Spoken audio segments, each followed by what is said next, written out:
함께 합독한 말씀 중심으로 하나님께 쓰임받는 성도라는 제목으로 은혜 말씀을 나누겠습니다. 성도가 무엇인가요? 성도, 거룩한 자죠. 하나님의 백성을 성도라 그럽니다. 하나님을 믿고 따라가는 백성들을 말합니다. 하나님을 믿고 따라가는 백성이 뭐죠? 거룩한 자들입니다.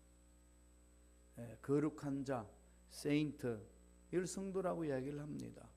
저와 여러분이 예수를 믿었기 때문에 거룩한 자가 되었습니다. 이 거룩한 자에 대해서 여러분 부담을 느끼시나요? 거룩한 자에 대해서 부담을 느끼는 순간에 예수님과의 관계에 문제 있습니다.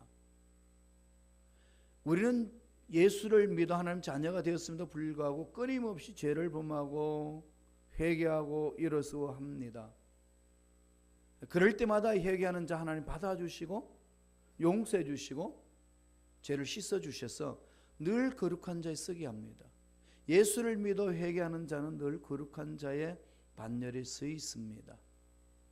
이것은 나의 행위도 아니고 나의 공로도 아니고 내가 무엇을 열심히 했기 때문도 아니고 내가 열심히 교회를 위해서 헌신했기 때문에 그런 것도 아닙니다. 거룩에 대한 근거는 예수 그리스도 십자가를 믿고 회개했을 때에 주어지는 은혜입니다. 그런 자를 뭐라고 그러죠? 성도라고 합니다. 그런데 이 성도가 쓰임받을 수도 있고 쓰임받지 못할 수 있습니다. 왜 그럴까요? 오늘 본문이 그것을 잘 말씀을 해줍니다. 하나님 앞에 쓰임받는 성도가 무엇인지를 오늘 데살로니가 교회를 통해서 모델을 제시해 줍니다. 사도 바울은 많은 선교 활동을 했고 선교 활동한 결과로 교회를 세웠습니다. 교회 중심으로 선교를 하고 교회 중심으로 신앙생활을 할 수 있도록 하나님이 세워주셨습니다. 선교 활동을 통해 세워주신 것이 교회예요. 이 교회는 예수 믿는 사람들이 모인 공동체를 교회라고 말합니다. 그 사람들이 모여서 활동할 수 있도록 잘 만들어진 건물을 교회당, 교회 건물을 말합니다. 교회란 것은 예수 믿는 저와 여러분을 말합니다.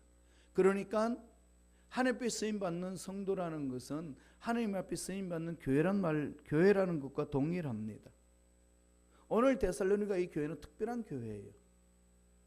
왜 그럴까요? 사도 바울이 하나님의 말씀을 받고 하나님의 계시를 따라서 편지를 많이 썼습니다. 바울 서신이라고 그래요. 바울 서신이 많이 있습니다. 그 중에서 제일 먼저 바울 서신이 쓴 서신이 뭘까요?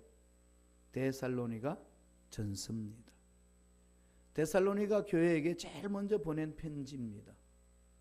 그게 데살로니가 전서로 들어와 있습니다.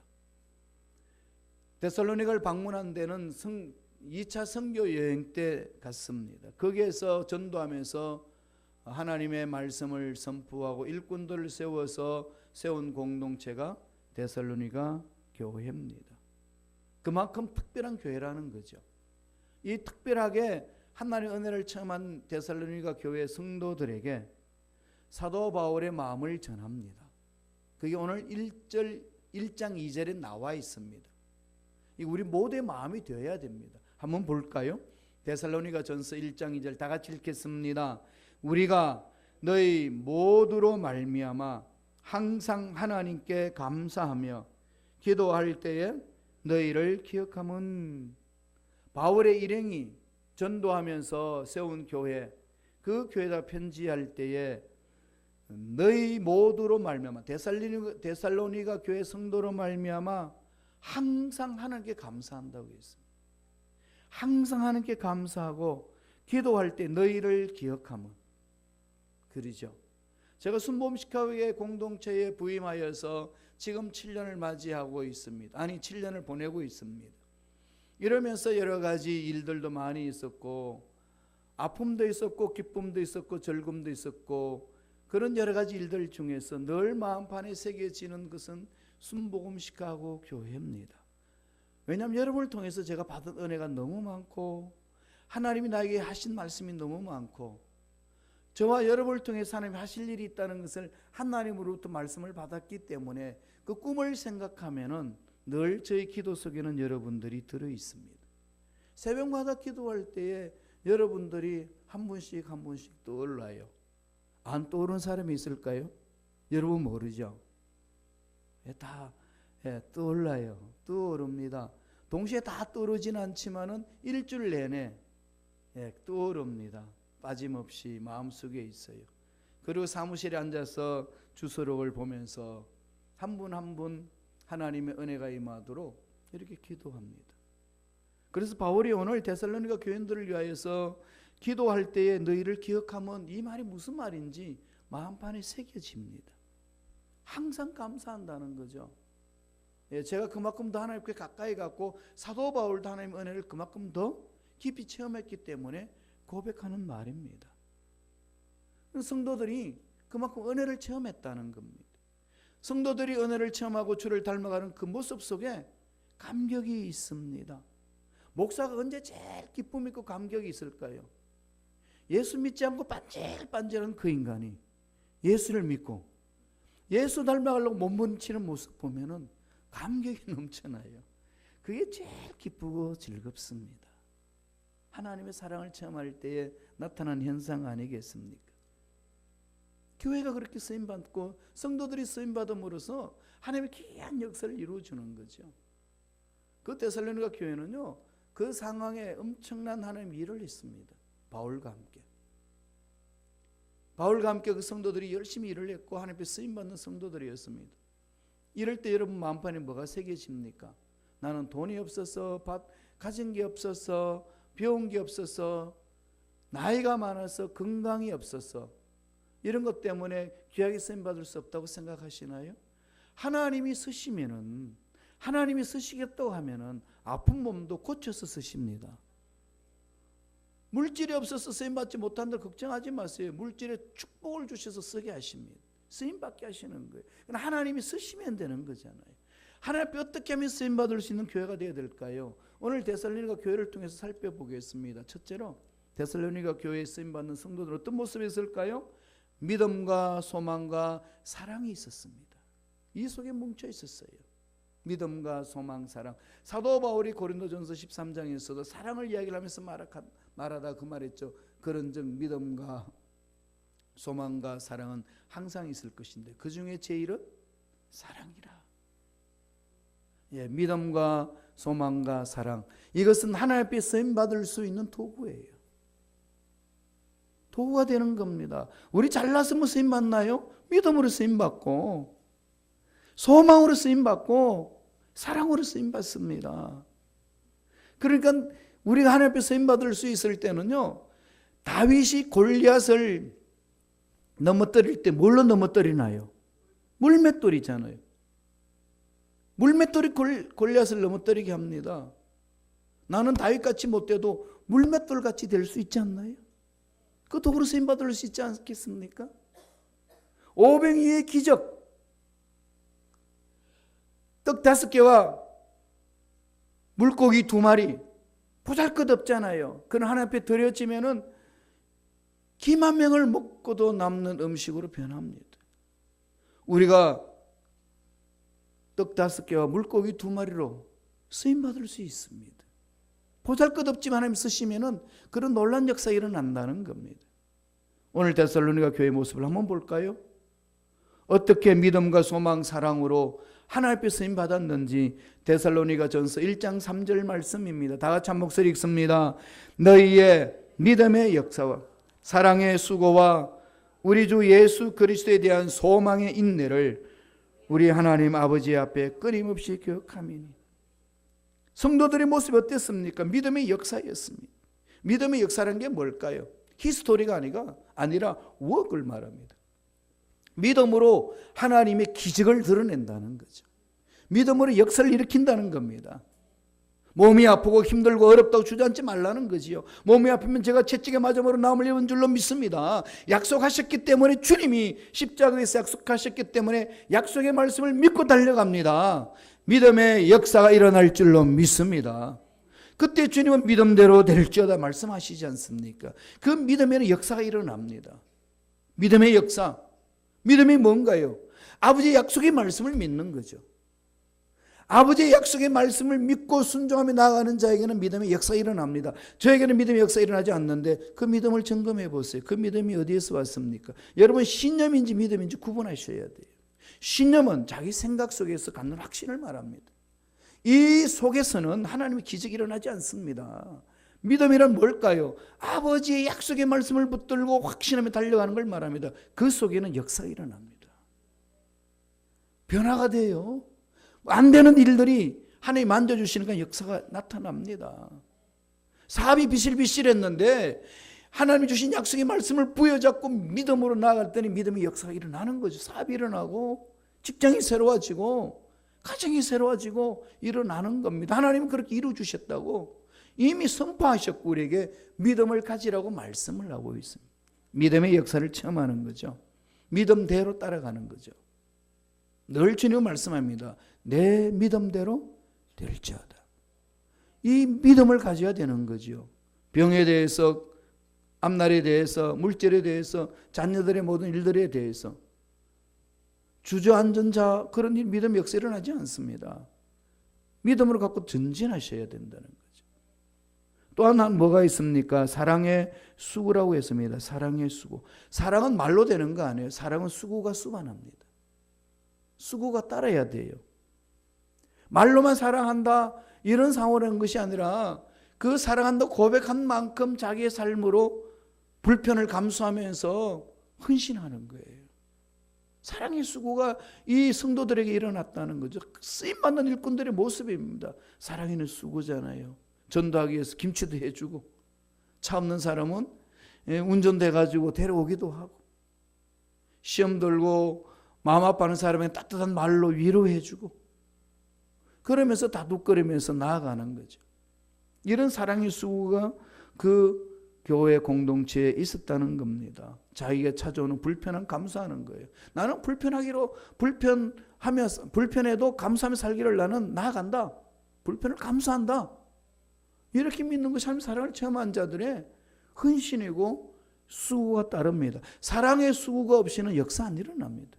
믿음 없이 역사 안 일어나고 사랑의 헌신 수고가 없이는 결코 열매를 얻을 수가 없다는 겁니다. 고난이 있단다 할지라도 욕을 먹을지라도 나는 사랑의 수고를 하리라. 하나님이 기억해 주신다고 성서는 말씀하고 있고 그 산을 통해서 위대한 일들을 일으켜 주신다는 것입니다. 또 하나는 소망의 인내가 있습니다. 그리스도인들은요 그냥 참는 게 아니에요. 끝까지 버티고 인내하는 거예요. 그냥 참고 건드내는 게 아닙니다. 소망을 갖고 가는 거죠. 소망을 바라보면서 참아내는 겁니다. 소망이 있는 거죠. 궁극적으로 이 소망이 뭡니까? 천국 가는 소망이잖아요. 더 큰 소망이 어디 있나요? 예수님의 재림을 사모하는 소망이죠. 여러분, 이 세상에서 아무리 잘 먹고 잘 살고 오래 살려고 몸부림치도 예수님이 오십니다. 예수님 오시면 그분을 만나서 모든 인생 다 정리하고 영원토록 사는 소망을 갖지 않습니까? 그러니까 그 주님을 만날 준비를 하는 거죠. 그 소망이 있으니까 참아내는 거죠. 욕하고 싶어도 욕하지 않고 싸우고 싶어도 싸우지 아니하고 그럴 수 있는 버팀은요 소망이 있을 때 가능합니다. 이 소망을 잃어버리면요 인내 못합니다. 핍박이 있어도 중간에 포기하지 않습니다. 사도 바울은 이 데살로니가 교회에서 전도할 때에 너무 힘들었어요. 유대인들이 예수는 안 믿고 막 동족인데 막 돌로 칩니다. 얼마나 핍박하는지 밤중에 도망치듯이 그 도시를 떠난 도시가 데살로니가 도시예요. 그 교회에 그런 아픔이 있습니다. 그 속에 세우는 교회 공동체예요. 그 성도님들에게 그 사랑을 심었고 그 사랑의 힘으로 교회 공동체 아름답게 만들어가서 하나님께 쓰임받은 교회입니다. 야밤 도주하는 목사가 됐어요. 얼마나 그 아픔이 있겠습니까? 데살로니가 교회에 그러면은 그 핍박이 심해도 물러나지 않습니다. 왜 그럴까요? 소망 때문에. 소망이 있는 거죠. 약을 먹으면서 여러분 병을 이렇게 조절하고 관리하는 것은 끊임없이 힘들어도 약을 먹고 운동을 하잖아요. 왜? 그건 몸이 건강해진다는 소망이 있으니까. 상황이 안 좋다, 좋다, 이건 문제가 아니라는 얘기예요. 소망을 보이지 않고 나아가는 자에게는 버텨낼 수가 있습니다. 빌립보서 1장 6절의 사도 바울이 빌립보 교인들에게도 그것을 선포해 줍니다. 한번 읽어보실래요? 빌립보서 1장 6절입니다. 다 같이 읽습니다. 너희 안에서 착한 일을 시작하신 이가 그리스도 예수의 날까지 이루실 줄을 우리는 확신하노라. 포기하지 마세요. 전 여러분들 포기하지 않습니다. 아무리 예수 믿는다고 하고 성경도 안 읽고 기도도 안 하고 반질반질하고 돌아다녀도 포기하지 않아요. 전 기도합니다. 뭘 믿고 기도할까요? 1장 6절에 그러셨잖아요. 너희 안에서 착한 일을 시작하신 이가 그리스도 예수의 날까지 이루실 줄을 우리는 확신하노라. 이건 내 신념이 아니고 믿음이에요. 아버지 약속의 말씀을 믿고 선포해 나가는 거죠. 여러분 속에서 역사하신 하나님이요 만지십니다. 그럼요, 꼭 만져주실 거예요. 바뀌어집니다.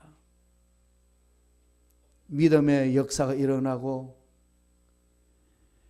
사랑의 수고가 일어나고 소망의 인내가 있는 성도 하나님 붙들어 주시고 일을 이루시고 귀하게 쓰임받게 합니다. 꼭 마음판에 색이 있어요. 이 데살로니가 교회가 주는 그 은혜가 임합니다. 우리 순복음 시카고 교회도 이 은혜가 넘쳐날 줄로 믿습니다. 두 번째로 하나님께 쓰임받는 성도는 어떤 삶을 사나요? 본을 받고 본을 보이는 성도입니다. 예수 안에서 본을 받으셔야 돼요. 예수님을 본을 받아야 되는 거죠. 그러면 예수님 본을 보여주셨으니까 따라가면 되는 겁니다.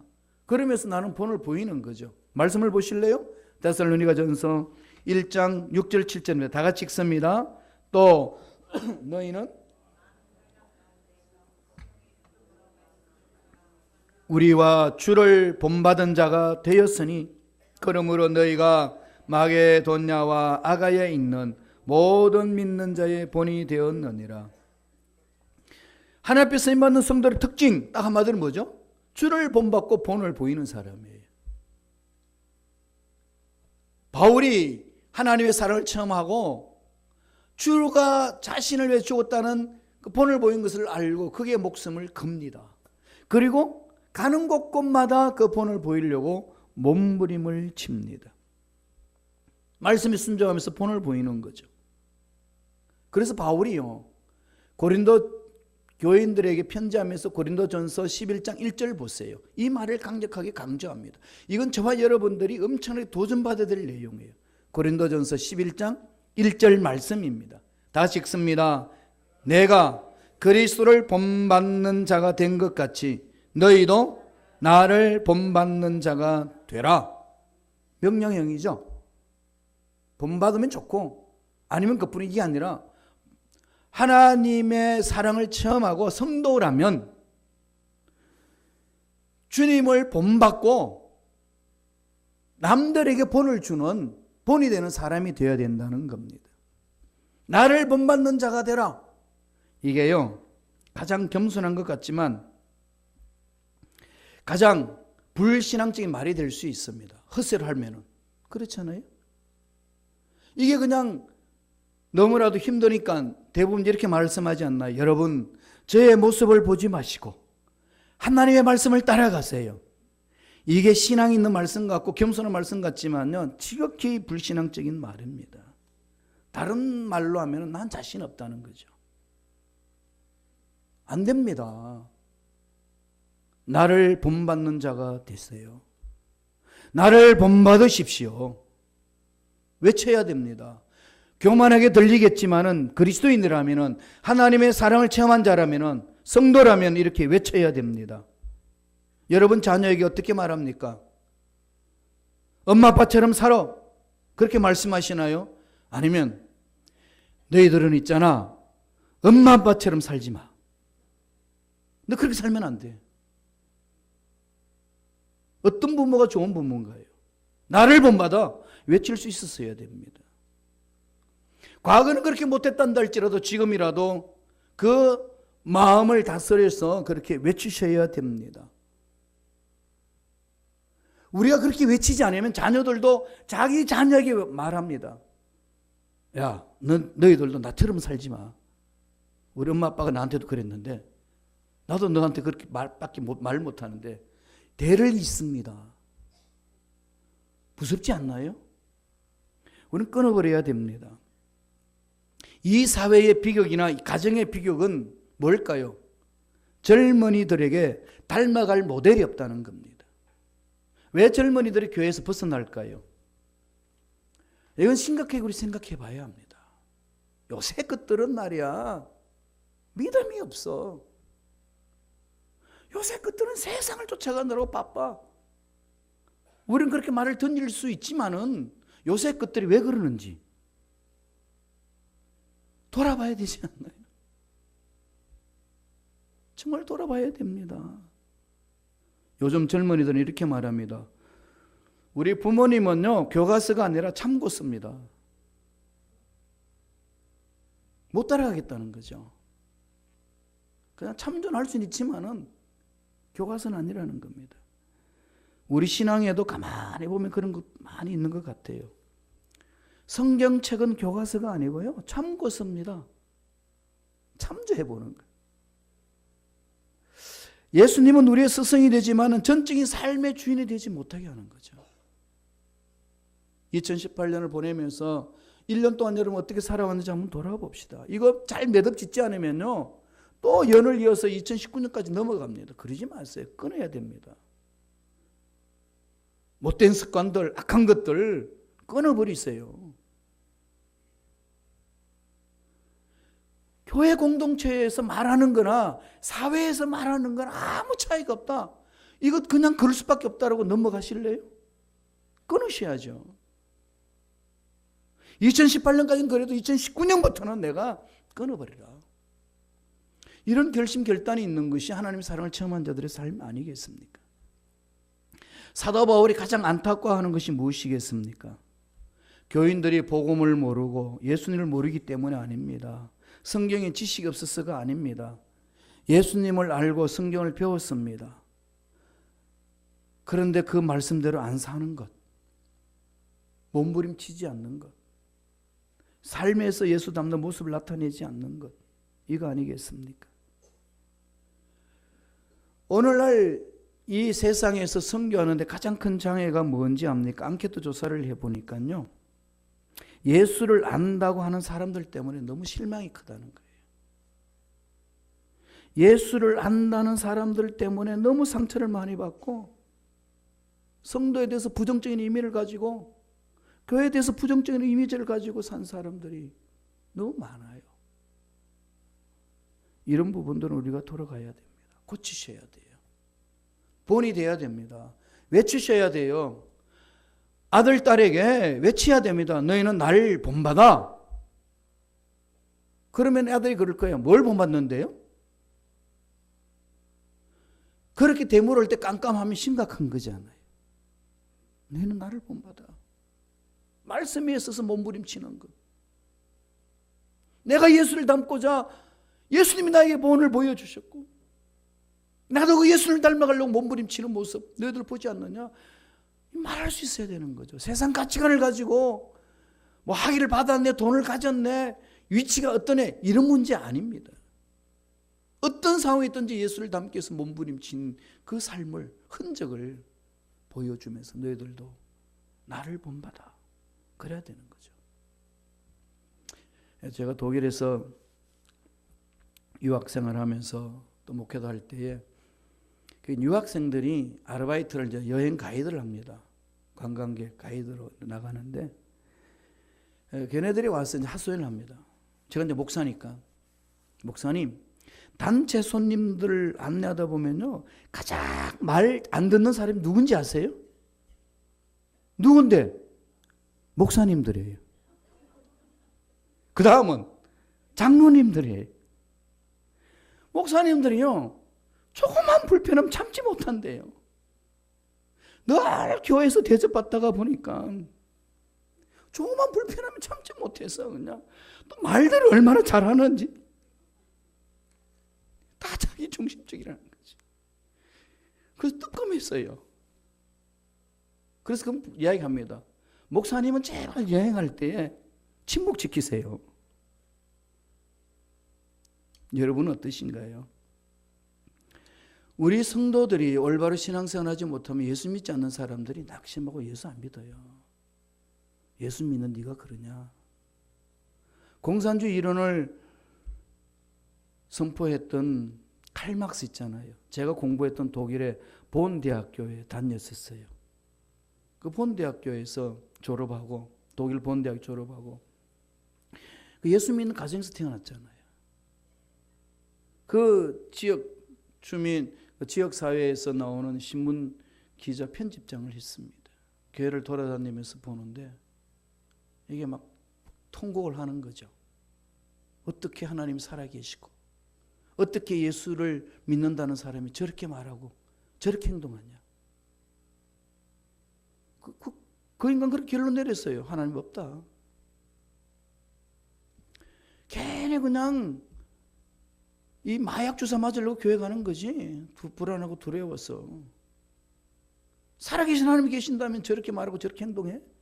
아니라는 겁니다. 그래서 떠났어요. 떠나서 만든 게 사도행전 2장 42절에서 46절에 나오는, 48절까지 나오는, 6절에 나오는 그 말씀 중심으로요. 서로 공유하고 서로 공산하는, 서로 섬기는 것. 그 사회를, 공산사회를 만들자고 해서 공산당을 선언했습니다. 좀 못된 거죠. 그게 지금 우리 교회 공동체에 일어나는 문제들입니다. 이런 부분에 대해서 우리는 아파해야 되고 고치려고 해야 돼요. 여러분, 제가 우리 교회가 이 땅의 소망입니다 라고 슬로건을 외치면 여러분 부담을 느끼시나요? 정말 그렇다고 여러분 자신감을 갖나요? 우리 교회가 이 시카고의 소망입니다 이러면 여러분 피식 우시실래요? 목사님 말도 안 돼. 왜 그 말을 하셔? 그러실래요? 아니면 맞습니다. 살아계신 하나님이 임재하시는 교회 공동체, 하나님의 능력을 체험한 우리들의 삶에 그 은혜가 임하면 소망입니다 외침이 가실래요? 그리스도인은요 매력이 있어야 됩니다. 매력이 뭐죠? 누군가의 눈길을 사로잡는 능력을 말하지 않습니까? 나를 본받으라 매력이 있습니다. 생각하는 게 매력이 있고 말하는 게 매력이 있고 성도들과 더불어 사는 삶에 또 세상 사람들에게 보여주는 삶의 매력이 있습니다. 자신을 돌아보세요. 나는 성도로서 어떤 매력이 있는지, 흡인력이 있는지. 여러분 우섭 동화 중에 잘 나는 얘기 있죠. 벌거벗은 임금님. 벌거벗은 임금님인데 세계 최고의 옷을 만들려고 그러니까 이 왕의 그 최고의 옷을 입히려고 이야기하니까 이 옷 만드는 사람이 구상을 하는 겁니다. 뭘까? 그래서 기발한 아이디어를 다 지적합니다. 왕이시여, 제가 만든 이 옷은 정직한 사람의 눈에만 보입니다. 비밀스러운 천도로 만들었기 때문에 정직하지 않으면 이 옷을 벗을 수가 없습니다. 그럼 이 옷이 보이지 않는 사람은 죄가 있는 사람입니다. 이렇게 계속하면서 옷을 만들어서 입혔어요. 옷 다 벗기고. 그랬더니 왕은 와 아름답다. 마차를 타고 그냥 행렬을 다 갑니다. 그랬더니 그냥 이 옷은 죄가 없는 사람만이 볼 수가 있다. 그러니까 백성들도 자기 삶을 덜쳐내지 못하니까 와 아름답다고 외칩니다. 그런데 가만히 보니까 순전한 어린아이가 그걸 봅니다. 아이가 보고 큰 소리 외칩니다. 임금님이 벌거벗었다. 그때 그 소리도 깜짝 다들 놀라고 제정신을 차립니다.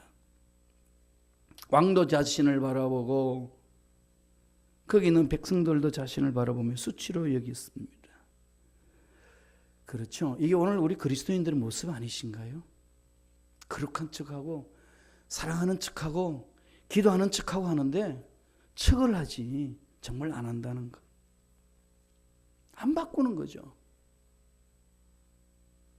이건 좀 여러분 2018년 보내면 좀 끊어버립시다. 결심합시다. 주님이 나에게 본이 되셨으니 저도 그 본을 받아서 본이 되는 삶을 살겠습니다. 너는 나를 본받으라. 외칠 줄 알아야 됩니다. 이런 성도 하나님 쓰십니다. 그게 저와 여러분 삶이 되어야 된다는 거예요. 그게 신앙생활이 되어야 된다는 겁니다. 마지막 세 번째로 어떤 삶이 되어야 되나요? 선한 영향력을 가지라는 거죠. 저와 여러분은요, 영향력을 끼치며 삽니다. 선한 영향을 끼치든 악한 영향력을 끼치든. 여러분 속지 마세요. 벌거벗은 임금처럼 나는 신앙생활 괜찮아. 자기만 모르고 있고 다른 사람 다 아는 것을 자기만 모르고 있는 그런 벌거벗은 임금이 되지 말아야 된다는 거죠. 그래서 어떻게 해야 되죠? 예수를 제대로 믿고 선한 영향력을 끼쳐야 합니다. 어떤 영향력이 있는지 한번 보실래요? 데살로니가전서 1장 8절 말씀입니다. 다 같이 한 목소리 천천히 읽겠습니다. 한 목소리로 데살로니가전서 1장 8절입니다. 주의 말씀이 너에게로부터 마게도냐와 아가에만 들릴 뿐 아니라 하나님을 향하는 너의 믿음의 소문이 각처에 퍼졌으므로 우리는 아무 말도 할 것이다. 너의 믿음의 소문이, 너의 믿음의 소문이, 믿음의 역사가 일어나는 믿음의 소문이 각처에 퍼졌다. 그 주의 유럽 그 지역에 소문이 막 좋은 소문이 막 넘치는 거죠. 막 흘러 넘치는 겁니다. 어떠신가요?